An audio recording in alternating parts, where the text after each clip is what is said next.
Hello guys, FIFA SJD here, and I've been playing a lot of pro clubs recently, so I decided to share it with you. Some of the goals are rather nice, as you can see this one right here, and we've got plenty more of that to cover, so if you keep watching, it should be quite entertaining watching the gameplay, but it's definitely one of the funniest game modes in the whole game itself, and I just wanted to talk about it because there are quite a few problems with it really, maybe a few things which I would love to get changed because they sometimes make it really frustrating. In FIFA 12, the main problems in my opinion are definitely like the hacked pros. You end up with pros which are like over 8 feet tall. Obviously the maximum height usually would be like 7 foot or something, which still is pretty tall, but they're running at full speed as well, like the speed of a small player. When they're at that height as well, it's just unplayable to go against them and just get absolutely annihilated, like 8-0 or something. It's absolutely ridiculous that they allow them to do that. The second bot would be like the awful AI, as in the AI, if you're playing as not as an any, they passing from them. If you call for the ball, they'll like do stupid chips randomly into different places, and they constantly contain as well against the other team. And the overpowered goalkeepers would be probably the third problem on my list as one of the biggest flaws. There's probably some others in there, and you can leave your suggestions for what else has ruined pro clubs this year, because in my opinion they haven't really done much about it. But obviously the overpowered goalkeepers, there's been cases where just a player will choose to be the goalkeeper and he basically just holds the LB button or L1 and then just like flicking the stick to the side when the player shoots, and it saves almost every single shot, and they've got crazy reflexes and sometimes save shots which are just impossible to even imagine being saved. So for FIFA 13, one thing I would love is if they actually kept the pros on a server. Obviously people complain about the server time and time again, so maybe it'd take up space on it and probably make it worse, but they did come back and say that the server is actually nothing to do with the fact of you getting disconnected from games. That's actually yours internet connection problem or their internet connection problem, because it's player to player when you're playing throughout games. So if it were kept on a server though, it would definitely stop people from hacking the pros, because they couldn't get the actual file itself, because obviously it's held away from them, rather than it just being on their console and they like stick a USB memory stick in there and copy it over.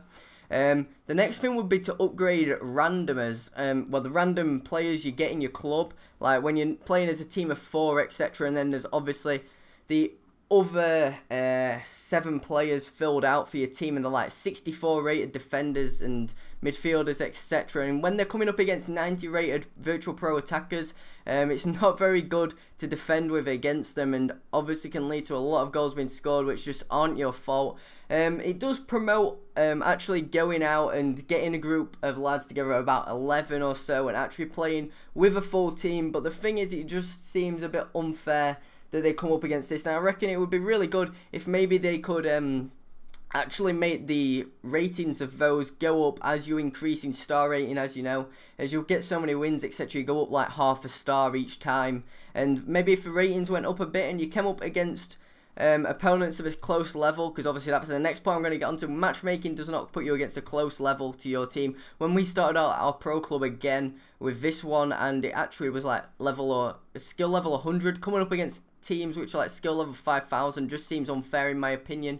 But yeah, the bringing up the rating of all the random players you get in your club would actually stop people from restarting their club because of their record. Because I know a lot of people who do take clubs quite seriously, and they will restart their pro club if they actually get a loss on the record, or they get like 10 losses or something, because they are so bothered about it. And it probably stop people from doing that, because they'd have to get the rating up again to be able to get their pros the random defenders up to the same rating.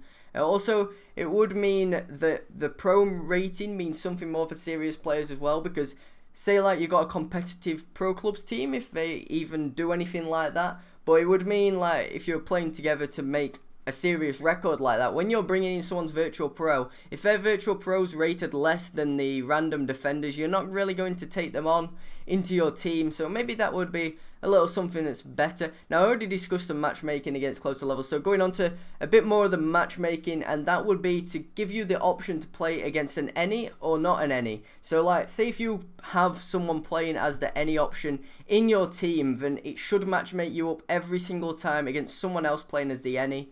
And then if you don't have an any in your team, then it can matchmake you up against someone without an any, because there's arguments for and against. Obviously if you're playing as an any, you usually do it because you don't like the computer constantly containing, and it's just not fun to play against the computer when you're actually going into an online game. But then for all the other people who choose not to play as an any, they think that it's all about your virtual pro and everyone should only play as their pro, as it's called pro clubs. So it would be definitely better to give people the option of what they would love to do. So I hope you've enjoyed this video. If you could leave some kind of feedback in the form of a rating and a comment maybe, just as to what you'd like in FIFA 13 Pro Clubs and whether you've enjoyed this video, would really appreciate it, and I'll see you all next time.